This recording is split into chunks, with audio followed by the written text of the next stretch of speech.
Shalom jemaat yang dikasihi Tuhan.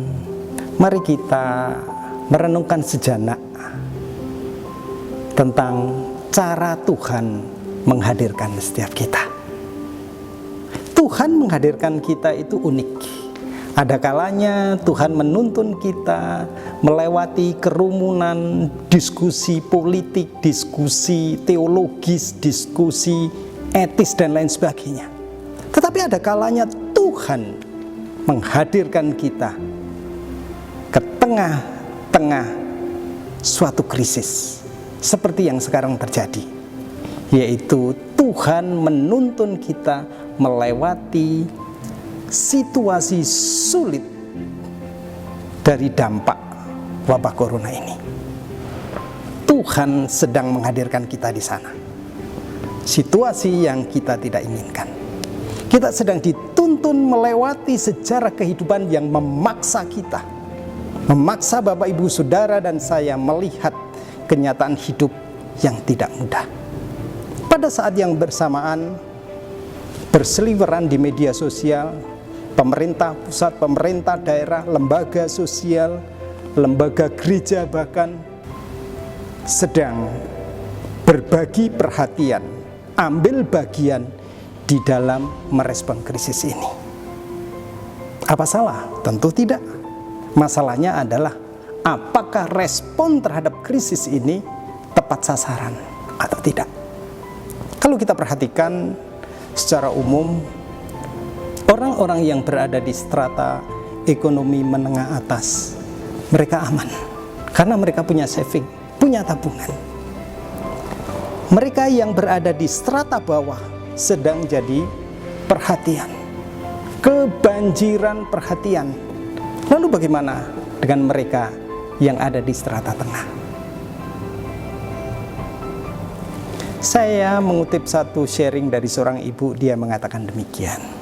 Saya dan suami saya sekarang tidak berdagang lagi, tidak berjualan lagi.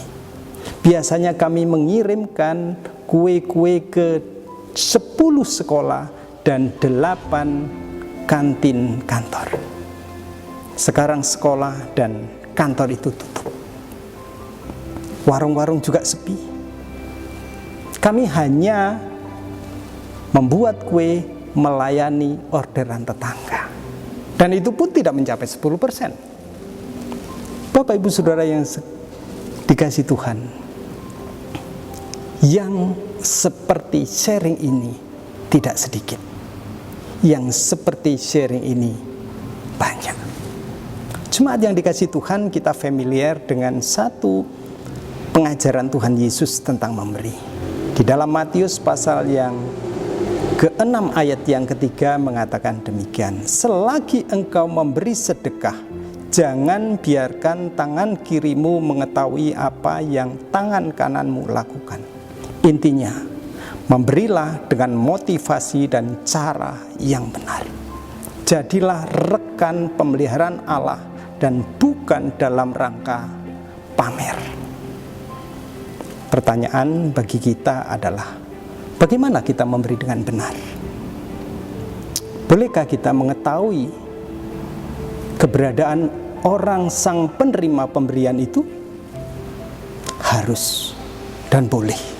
Supaya di dalamnya proses pemberian itu nama Tuhan dimuliakan. Ada ucapan syukur kepada Tuhan, bukan ucapan syukur kepada kita. Kalaupun ada, kita bisa meluruskan. Ucapkanlah syukur kepada Tuhan yang sedang memelihara engkau dan kami sekedar sarana.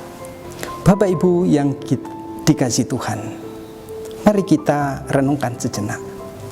Sebaiknya kita tidak memberi sebagaimana yang kita pikirkan, tetapi memberi di dalam apa yang sedang Tuhan singkapkan. Yang Tuhan singkapkan kepada kita, kepada Bapak, Ibu, Saudara, dan saya, dan kita yang harus meresponnya, bukan orang lain. Kita, Bapak, Ibu, Saudara, dan saya ketika disingkapkan sesuatu, Tuhan sedang mengutus kita menjadi rekan pemeliharaan bagi orang-orang di sekitar kita. Tuhan sedang memakai kita di sana. biarlah perenungan ini mengingatkan kita bagaimana kita harus menjadi rekan sekerja Tuhan.